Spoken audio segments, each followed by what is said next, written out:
Om Bhadram Karnevi Shrunuyama Deva Bhadram Pashyemakshabhiryajatra Thirairangai Stushtavantastanubi. ठीक है, शुरू करो. Om Bhadram Karnevi Shrunuyama Deva Bhadram Pashyemakshabhiryajatra Thirairangai Stushtavantastanubi Vyashema Devahitam Yadayuhu Swastina Indro Vruddashrava Swastina Pusha Vishwaveda Swastina Starksho Arishtanemi Swastino Brahaspatir Dadatu. Om Shanti Shanti Shanti.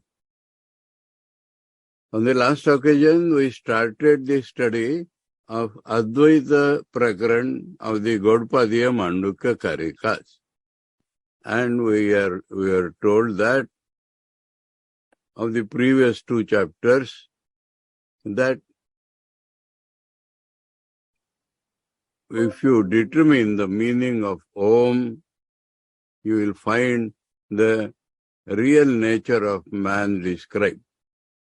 And there it was told that when you know, you will know that there is no duality.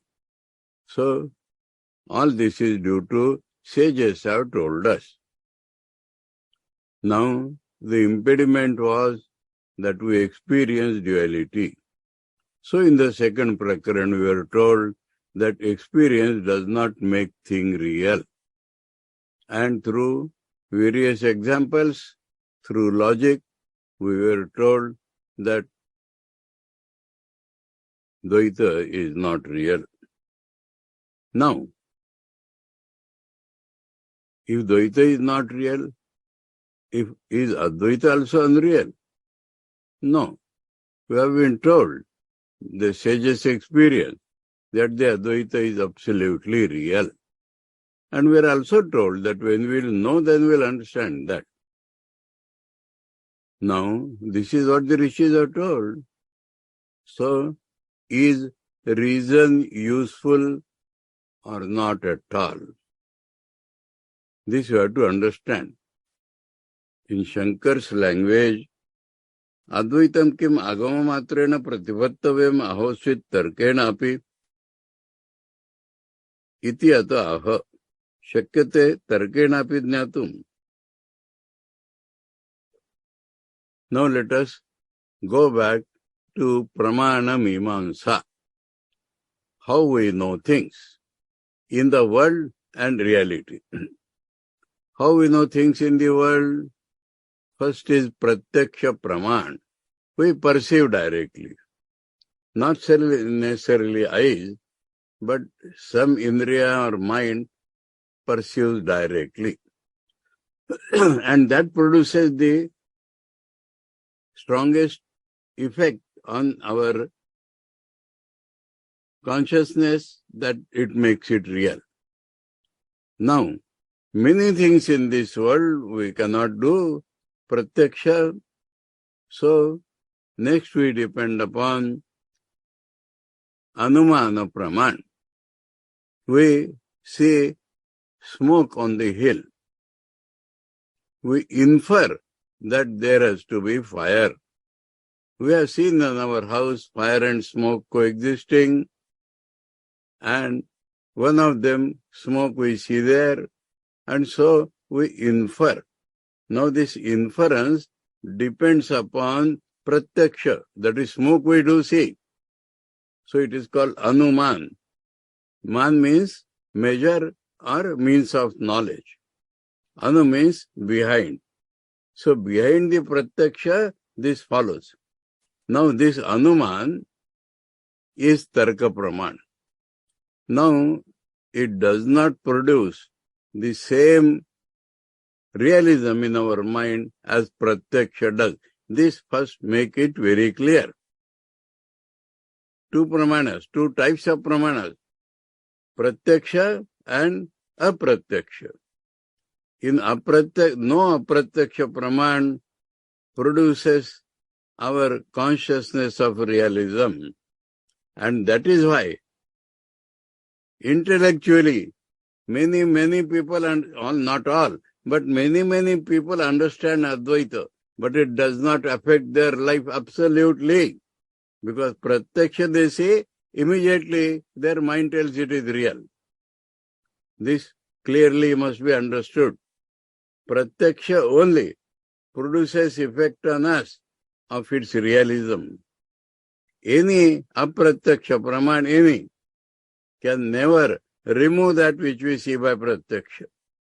Then how at all we are going to remove this direct vision? Because there has to be alaukika pratyaksha, in English, intuition, without the use of reason. Reason depends upon what the data indriyas bring to us. But in subtle world, indriyas are powerless. Then where the Anuman will work?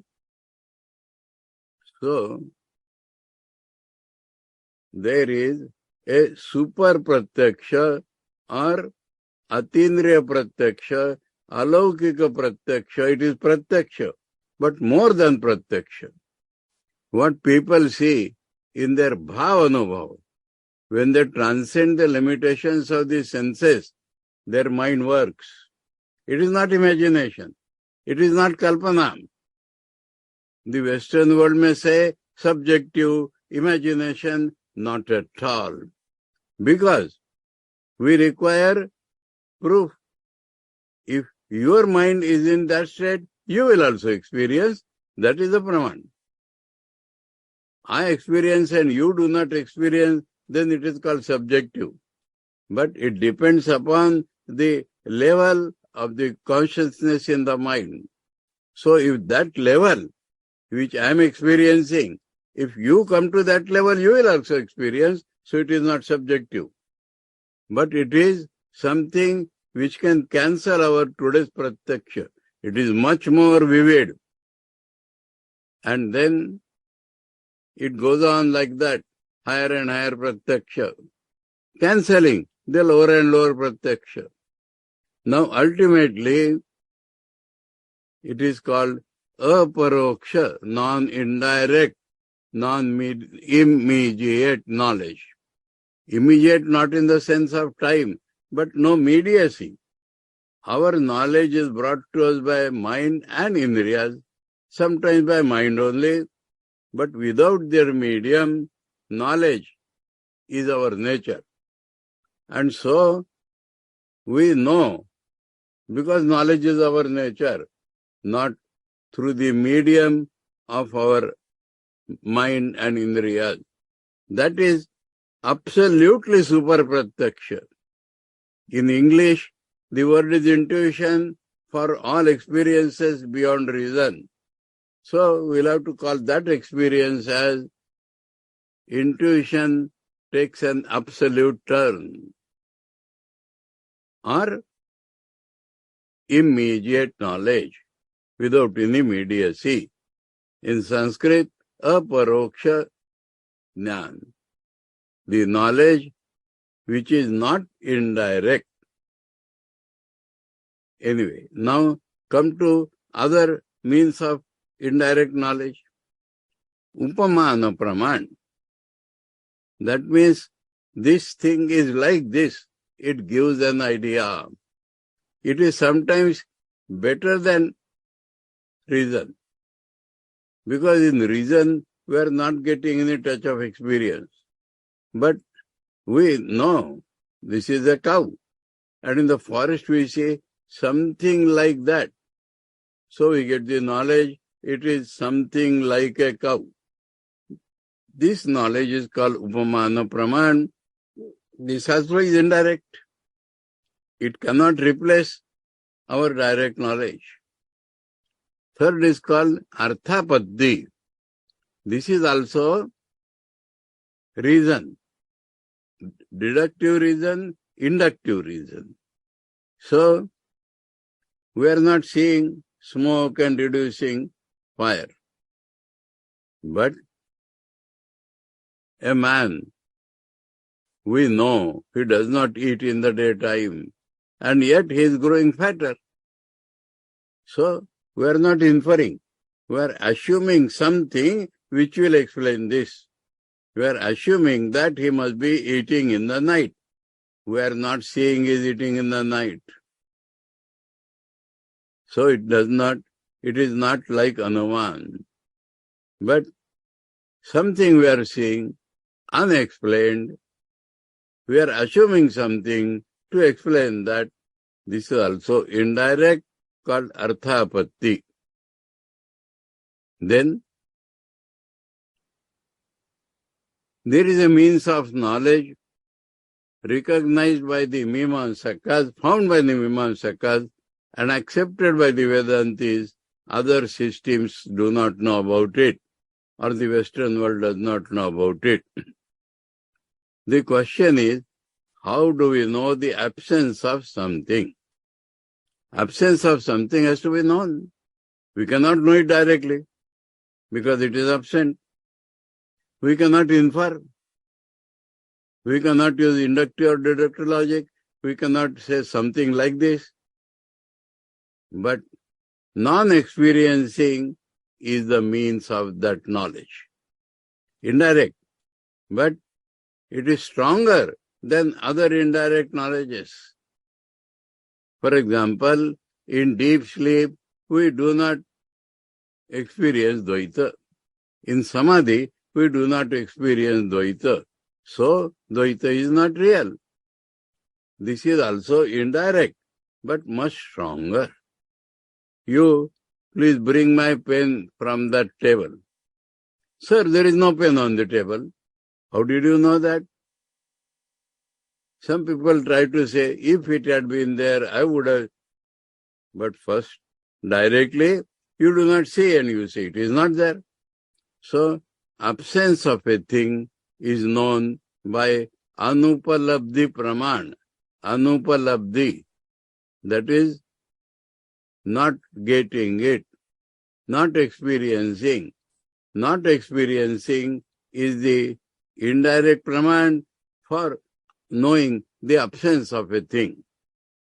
Now, there is a sixth Praman. We call it 6a and 6b. That is Shabda Praman. Laukika Shabda Praman, Vedika Shabda Praman. Now, 99% of our knowledge today is Shabda Praman. Teacher teaches us. Knowledge comes to us. We are not seeing that. If a teacher tells England is such and such, we are not seeing that. We are not inferring. We are getting knowledge, an idea of the England, because the teacher told us. And written books, that is also Shabda Praman. We read in the book, we know the thing, not directly. It will not replace our direct knowledge in the sense of reality. And so, learned Pandits are fools, because they are not experienced. They might have read books. They might have read all the libraries of the world, and they have got so much information, only ideas, not experience, not real. Does not change our knowledge gained by experience. So this is called Laukika Shabda Praman. But within the Shabda Praman, there is a Vedika Shabda Praman. The Rishi says Tattvamasi. Rishi says that we are nothing but our real nature. We are nothing but Brahman. This Rishi says, and Rishi tells us, if our mind is pure enough, if we can receive that, immediately it flashes in us as a direct knowledge. So, Vedika Shabda Praman depends only on our fitness and the Rishi's experience. So, Rishi's experience is directly communicated to us. That is called Vedika Shabda Praman. So, we have understood these 6 methods of knowledge. Now, keep the Vedika Shabda Praman aside. Our Pratyaksha is subject experiencing the object. All indirect are nothing but subject experiencing the object, and they are powerless also. So, when we want to know the reality, when we want to know our own real nature, all this system fails. We discussed 6 pramanas. 6 we divided A and B. So apart from that 6B, all the 6 pramanas, pratyaksha including, does not reach the absolute reality. All the system has to be thrown away when we want to reach the absolute reality. We should not depend upon our pratyaksha. We should not depend upon our indirect means of knowledge, including what the teacher taught us, ordinary teacher. Then what are the means of knowledge? First means of knowledge is what the sages tell us. Because it may not be ours, but it is their absolutely direct knowledge. And so, it has the power, if we are pure enough, if we are fit enough, to generate that experience in us, absolute experience in us. And that is what is the Guru-Shishya relationship of India. The Shishya has to be fit enough, receptive enough. Ashcharyo Vakta Kushalosya Labdha. The teacher has to be wonderful, the student has to be expert. That means he has to have the receptivity. That is the first means of knowledge. Now, we can reason according to that knowledge. Keeping that knowledge in view, we can use our reason to understand what the rishis have exactly told us. That is the place of reason in Vedantic knowledge. And that is what Shankar is referring here.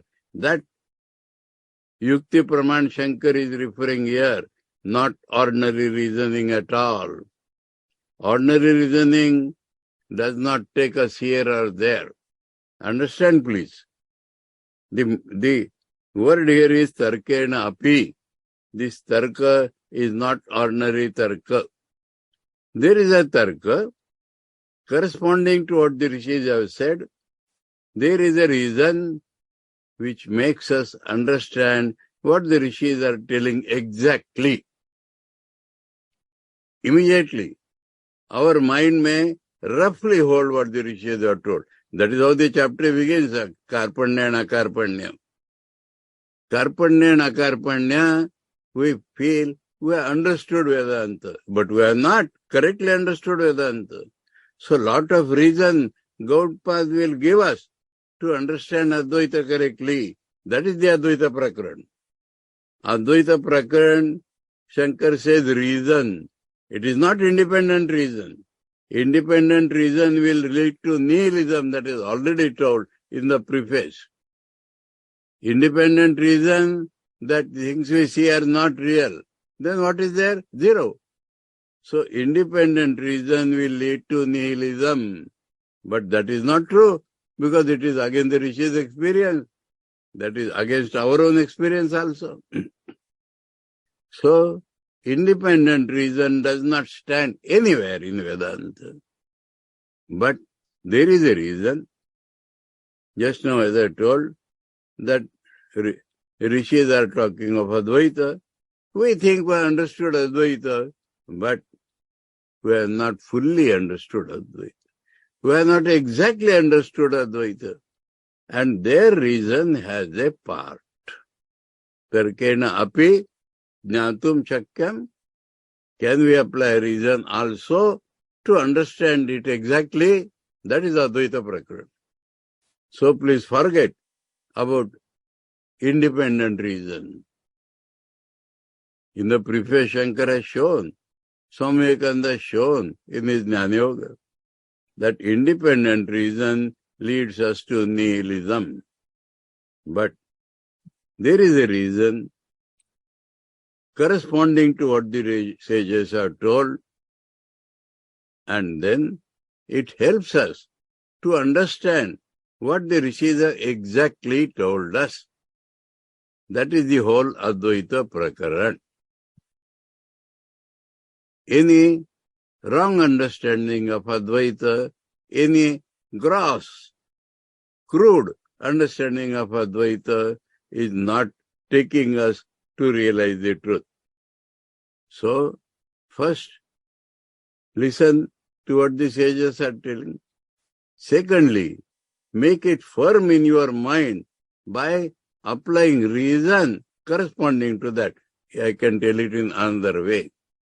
Today, our process of thinking, and why only thinking? Thinking, feeling, will, imagination, every action of the mind today is based upon our wrong knowledge. That we are subjects dealing with objects is a wrong knowledge. And how many lives we have spent with that wrong knowledge, we do not know. According to that wrong knowledge, our reason is trained, our feelings are trained, our all sorts of knowledges are trained according to that wrong knowledge. And so, we should not say that we think like that, so how can the rishis be true? We have to reflect the rishis' knowledge on our understanding, feeling, will, to revise it. That is the place of reason. Place of reason called manana is that we have to revise our thinking, feeling, will, imagination in the light of what we have been able to get from the rishi. And so we'll approach it nearer and nearer. Our understanding will become clearer and clearer. This is the place of reason in Vedanta. To understand, here the Purva Paksha is not karma, mima and all that. The Purva Paksha is the crude, wrong understanding of Vedanta, Advaita. And so, there is a place of reason. God has given reason to man, and he starts applying it without knowing how to use it. And he lands into trouble. Ande naiva niyamana yathanda, blind leading the blind. But reason is useful to understand what the rishis tell us exactly. That is it. We understand Shankar's language in that light. Advaitam kim agama matrena pratipattavyam. Are we to realize Advaita only by what rishis say, or ahosit tarkena api, or can we apply reason also to understand it more properly and realize it finally? There is a third means of pramana in this series.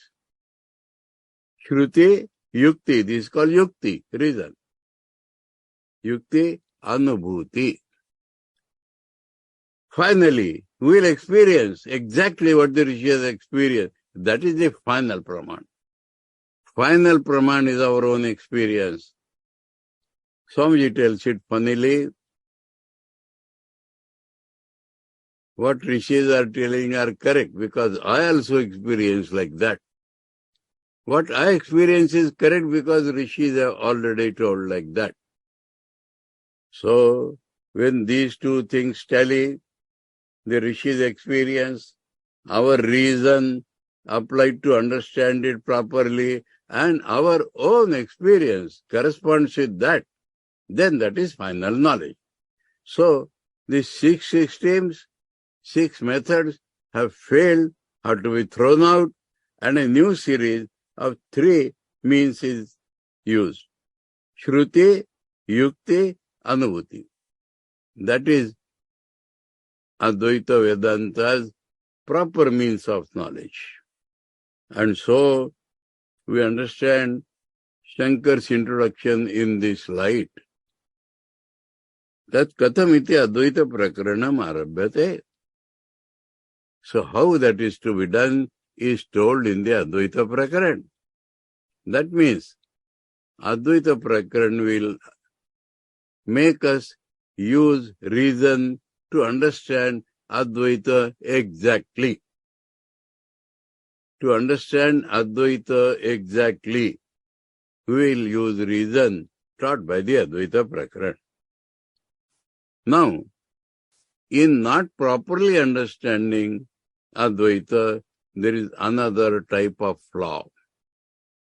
Crudely understanding Advaita, there is another type of flaw.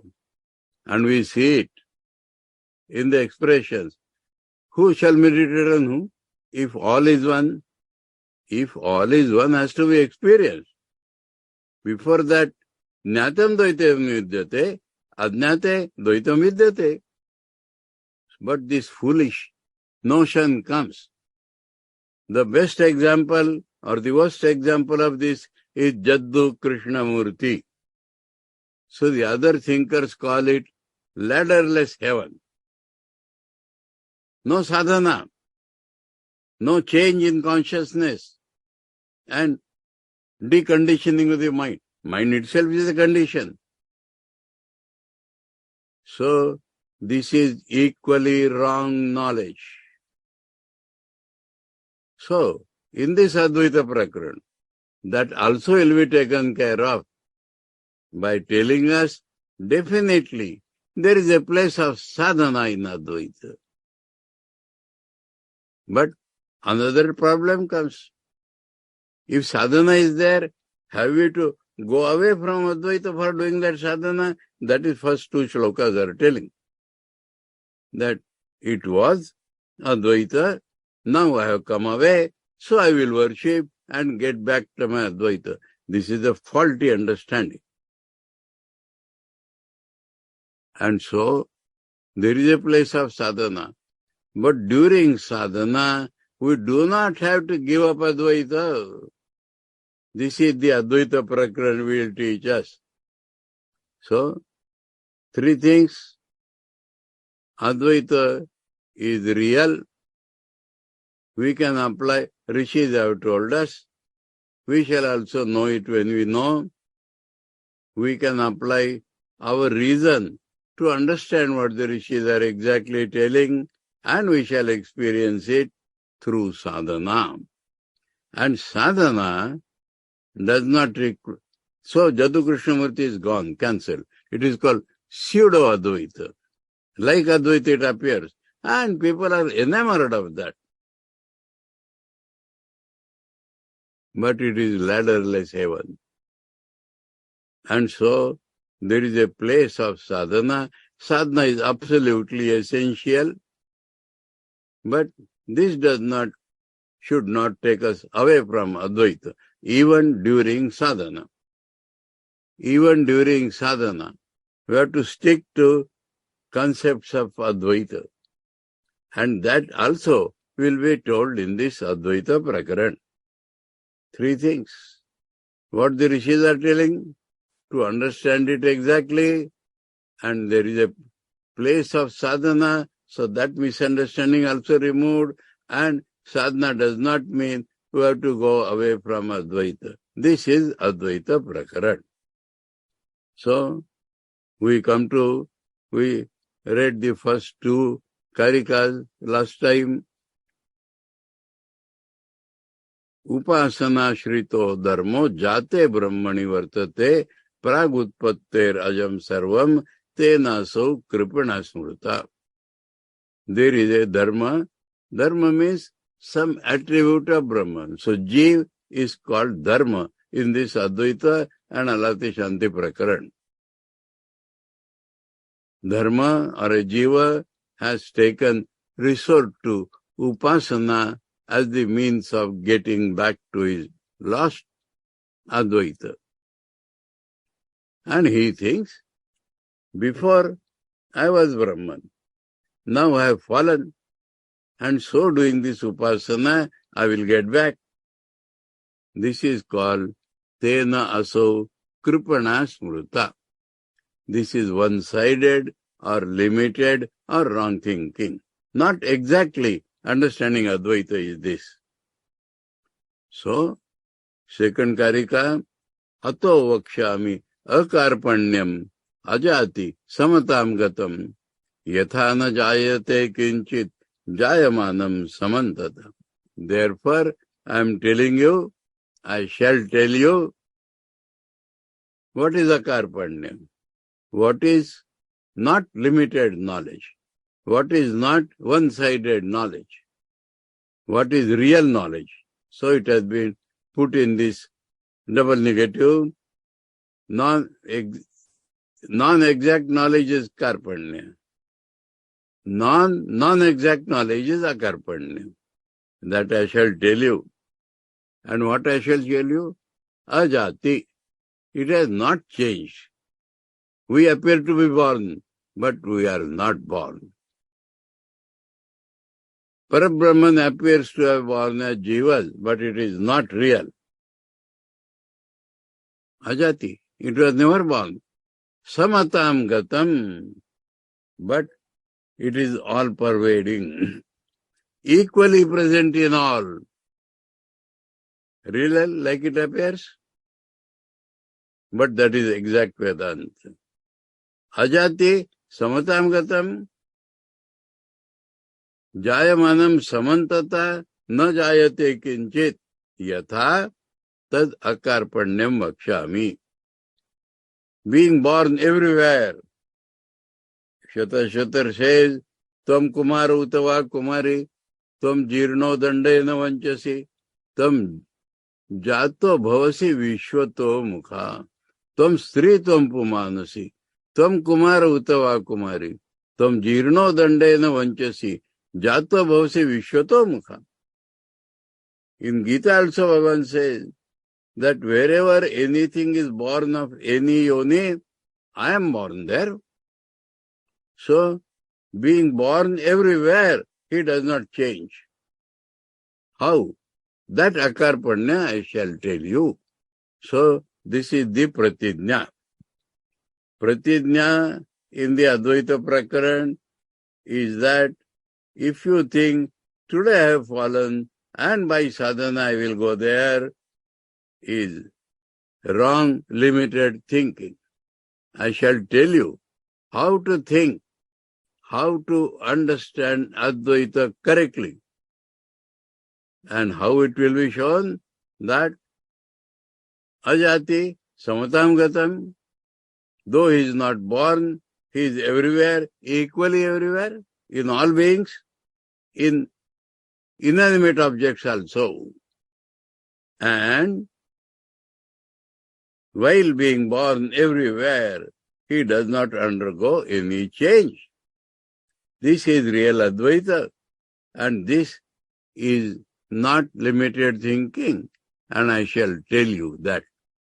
We have to read the commentary of the second karika today. Sabhaya bentaram ajam atmanam pratipattum ashaknuvan avidyaya dinam atmanam manyamano jatoham jate brahmani varte tad upasana shrita san brahma pratipatse iti evam pratipanna krupano bhavati yasmat. So, in the second karika, the first karika has been summed up. That inside outside, including inside outside, unborn, ātman, to realize or to experience or to know is not possible for somebody, ashaknuvan, avidyaya, because of his wrong knowledge, dinam. So he becomes lowly. Atmanam manyamano. Atmanam here means himself. So a jiva becomes lowly, thinks I am low. Jatoham. I have been born. Jate brahmani varte. That means Brahman also has become Jivas now. Now, in that I am one of the Jivas. Tad Upasana Shrita San, I will worship him. See, is it not a common man's consciousness? Thinking even that is Advaita? Brahma Pratipatse, and that is how I shall experience Brahman. Iti evam pratipanna. This is his knowledge today. Krupana bhavati. And this is called, he has limited thinking, limited knowledge. Yasmat, because it is like this, so, ato vakshami akarpanyam akrupana bhavam ajam brahma. So I will tell you what is the non-limited knowledge. What is non-limited knowledge? Ajam Brahma. The Brahma which has not undergone any change. Tadhi karpanyaspadam. What is karpanya? Base. Yatra anyam anyat pashyati, anyat shrunoti, anyat vijanati, tad alpam martyam asat. Māṇḍūkya Upaniṣad. Where a person sees something else other than him, where a person listens to something other than him, where a person knows, is conscious of something other than him, is finite, will go to destruction, is unreal. This is what Māṇḍūkya Upaniṣad has told in the 7th chapter. Vacharamanam vikaro namadeyam. In the 6th chapter, Māṇḍūkya has told that all that we see is nothing but a modification of sound, is nothing but a name. It appears real because only of the name, it is not real. That also has been told in Māṇḍūkya. This is akarpanyam. This is not limited knowledge. Tad viparitam. Sabhayabhyantaram ajam. Opposite of this, inside and outside, unborn, non-limited knowledge, bhumakhyam brahma. Bhuma is equal to infinity. Ananta brahma.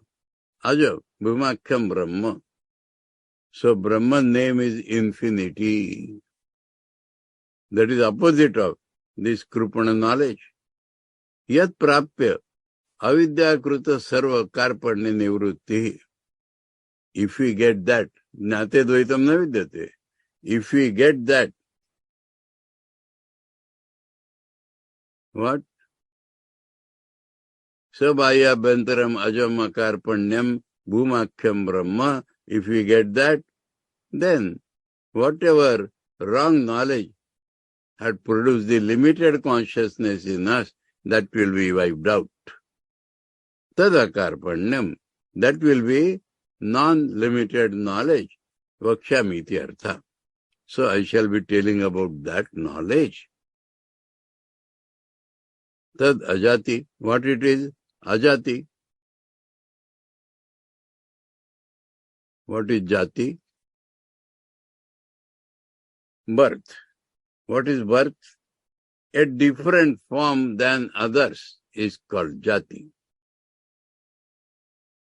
He is born as a man, he is born as an animal, he is becoming inanimate. He is born as a Brahmin, he is born as a Kshatriya.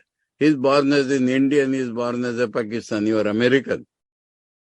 This is jati. Jati means birth in a particular way. Ajati means no particularized birth. How? Asya, ajati, asya. Ajati is a Bauriya Samaj, that which has no different birth.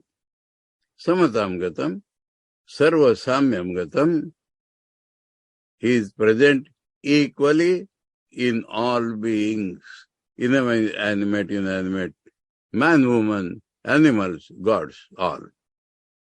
So, he has not undergone different types of birth.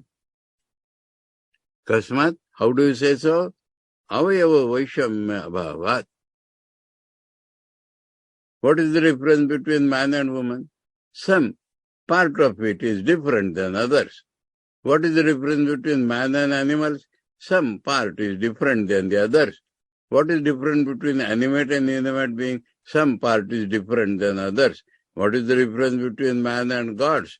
Some part is different than others. Avayava Vaishamyat. Avayava Vaishamya Abhavat. But Brahman is infinite. Brahman cannot have parts. And so, there is no chance of different limbs. Because it cannot have parts. So, different parts is not possible. Yadhi savayavam vastu tad avayava vaishamyam gacchad jayate iti uchyate. If a thing has parts, then different combinations happen, and that is what we call birth.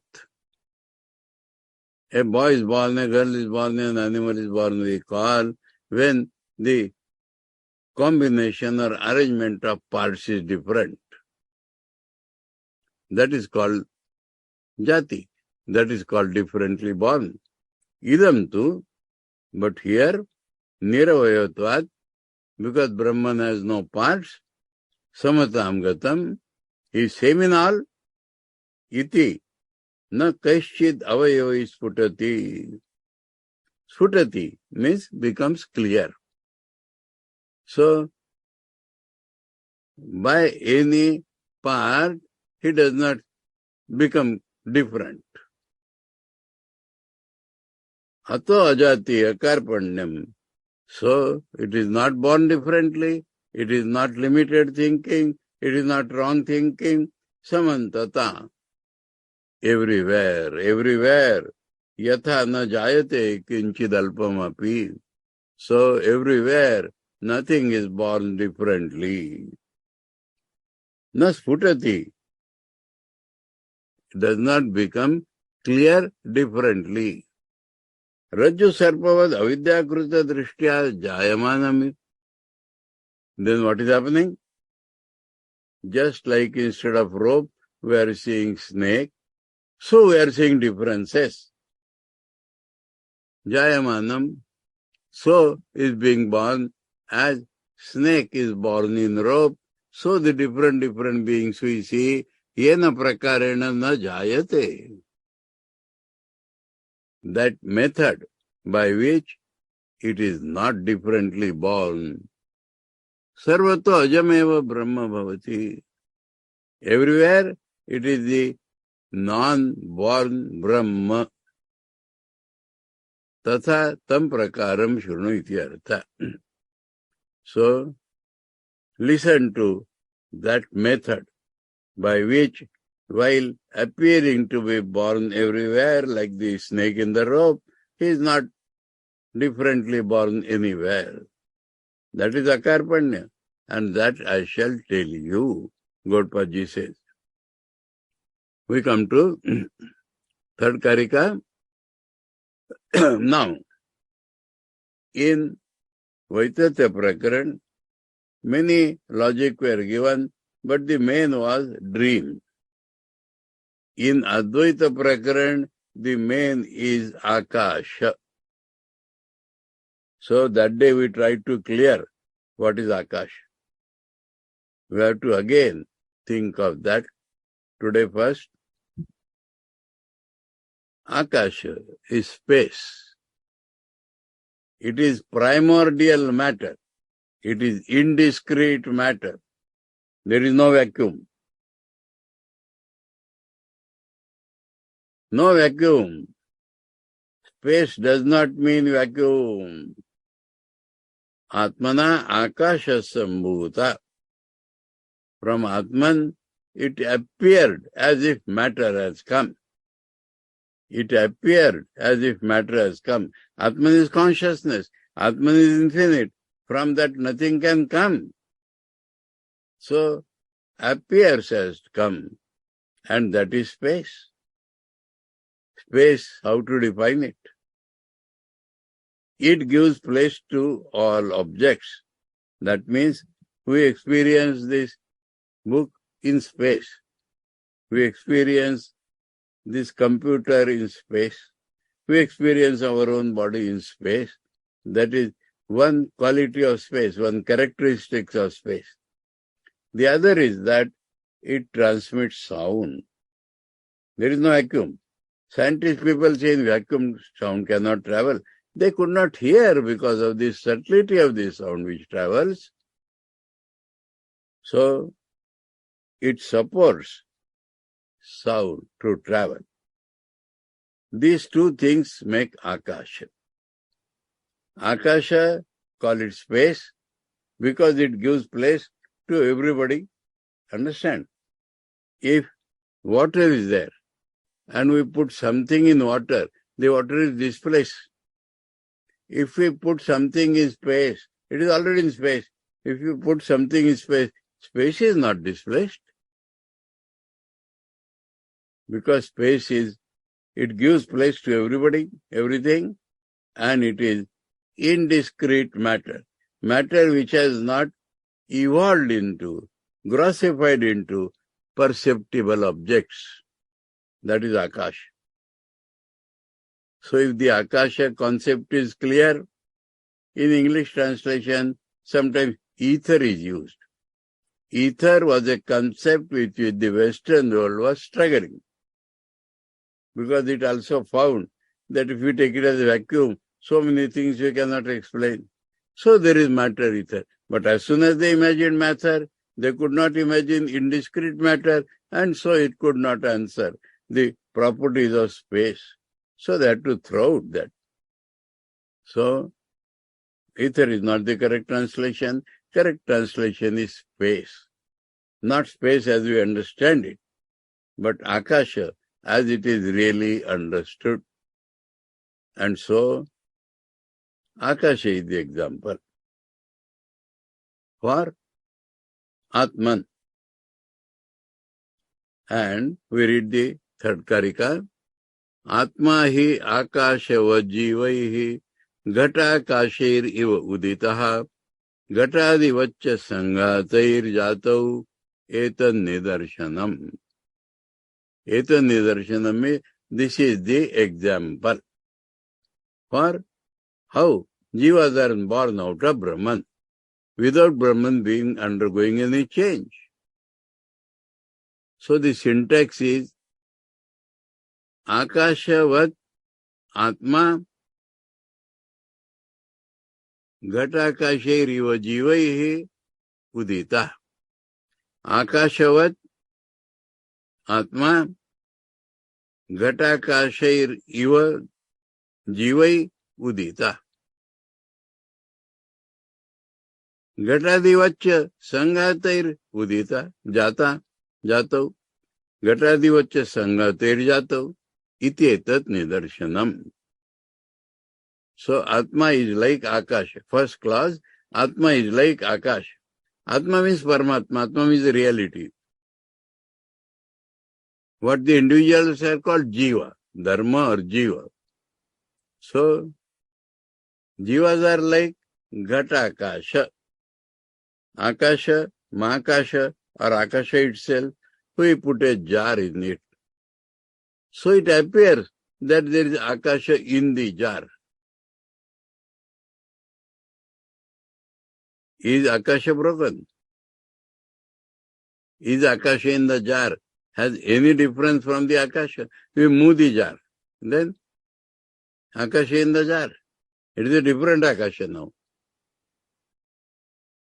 And in the jar also means in the walls of the jar, that clay is nothing but a modification of Akasha. Akasha is indiscrete matter. When it becomes discrete, when it becomes grossified a little, it becomes air. When it grossifies still more, it becomes light. When it grossifies still more, it becomes water. When it grossifies still more, it becomes earth. And when they combine, it becomes more grass. So, even that clay is nothing but a modification of Akasha. That is the understanding of Akasha as the indiscrete matter. A line is there without breadth. Infinite points can be found in that line, but infinite points do not make a line. Point is defined as no length, breadth, thickness. So it may be infinite, it may be anything. How it will make length, breadth and thickness? But in indiscrete line yields to discrete points. Example. So, space is like, ātman is like space. Jivas are like space in a ghata, in a jar. Jivas are like space in a jar. They are born as we keep a jar and we say there is Akasha in the jar. That is the jar. That is the birth. Nothing more. So birth of Jivas from ātman is like birth of Ghatakashas from Akash. Second meaning Shankar will give the birth of the world. ātman is born as Jivas like Akasha is born. Other meaning, the birth, the process, the srishti is like space in the jar being born from outside space. You understand two things? Outside space, ātman is born as Jiva as the big space is born in space in the jar. The creation, the process of being born is just like Akasha in the jar Akash. ātman and its parts are like Akasha and Akasha in jar. The process of being born is like Akasha becoming Ghatakasha. Two things, Srishti, process of Srishti and the product of Srishti. The product of Srishti is like jar Akasha from the main Akasha. The process of Srishti is like jar Akasha getting born from main Akasha. Then one more thing, that jar is a combination of clay particles. Man's body is combination of matter particles. But the matter particles are nothing but Akasha. In the grossified form, in the discrete form. So Akasha becomes Jiva, Akasha becomes the body of the Jiva. Akasha becomes Jiva like Ghatakasha born from main Akasha, and the bodies make it different. So the bodies are combinations of matter. Also, the Akasha becomes modified as bodies. This is the third karika. Let us see what Shankar says. Ajati Brahma Akarpanne Makshami iti prasigyatam. A promise has been made that I will tell you the non-Brahman, which is not limited thinking. Tat siddhartham hetum drishtantam cha vakshami iti yatah. To prove that, I require a reason and an example. To prove that, I require a reasoning and an example. Hetum, reasoning, Drishtantam, example. Cha vakshami, I shall tell. So, that is being told. Atma parohi. Here Atma represents the Paramatma, the absolute reality. Yasmad akashavat. It is like Akash. Why Akasha? Sukshma. Subtler than the subtlest is space. Niravayava. Can you divide Akasha? Indian airspace and Pakistan airspace. Or it is moving and moving. So Akasha does not have parts. Sarvagata. And all-pervading it is. That is the similarity because of which Akasha is the best example of ātman in the Advaita Prakaran. Atma is para and it is like Akasha because it is subtler than the subtlest, because it has no parts, because it is all-pervading. So Akashavat Ukto, Atma is called as like Akasha. Jivaihi, Kshetrajnehi. That means I know myself living in this body. That is called Kshetrajna. Body is a Kshetra. I am the knower within this Kshetra. That is Jiva. Ghatakasher Iva is like the space in the jar.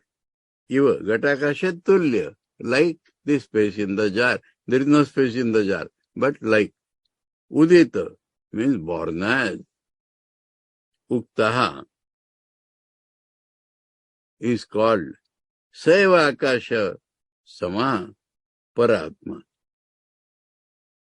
That Paratma, like Akasha, is born as Ghatakasha. This is what is told. One meaning. Second meaning, athava ghatakasher yatha akasha udita utpanna tatha paro jiva atma bhir utpanna. I told you, utpanna, the emphasis on the process of creation. First, emphasis on the created objects. Second, emphasis on the process of creation. Same words, that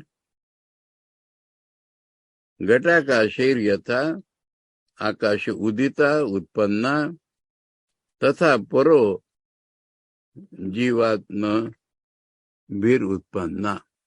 So the para atman is born as the jivatman, like Ghatakashas being born from space. You understand? Process. Jivatmanam parasmad atmana utpattirya shruyate vedanteshu. So the question is, in Vedanta we do hear that he is Srishtikarta, that the jivas are born from Brahman. Sa, it is like that utpatti, process. Mahakashat Ghatakasha utpatti sama. Is like Ghatakashas being born from Mahakasha, no paramarthata iti abhipraya. So really, there is no birth. Ghatakasha you can move here and there. As soon as you could, Ghata appears as Ghatakasha. It is not real. Ghatakashas are not parts of Akasha. Ghatakashas have not been born from Akasha, but it appears. That is what the Srishti in Vedanta is meaning. Tasmad eva akashat ghatadaya sangata yatha utpaddante.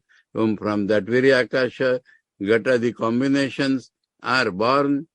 Evam Akasha sthaniyat paramatmana.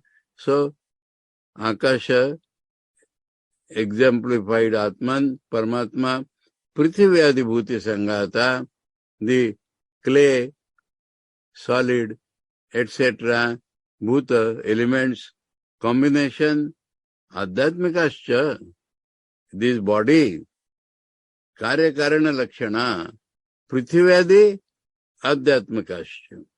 Outside, earth and all other elements inside, in an individual, they appear as body and its organs. Rajju sarpavad vikalpita jayante, are born, imagined, superimposed, like the snake on the rope. Ata uchyate gatadi vacha sangayate rudita iti. So it is called that Akasha itself is born as the combinations of jar, etc. Yada manda buddhi pratipadayishaya srutyatmano jatiruchyate. Why the Vedanta tells like that? Because all cannot comprehend how the world has come, so manda buddhi, and they want manda buddhi also to experience the truth. So jati is told, jivadinam, jati, birth of jiva, etc. are told, tada jatu upagamme manayam. How to understand that jati, etad nidarshanam, drishtanto, yatha udita akashavad ityadi. So the akashavad ityadi is an example of that. So we'll take it up next time.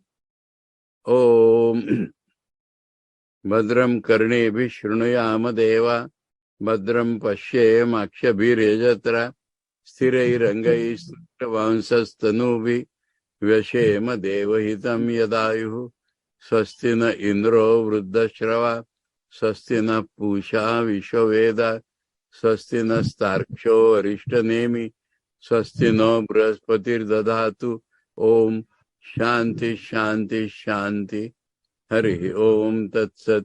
Shri Ramakrishna Arpanamastu.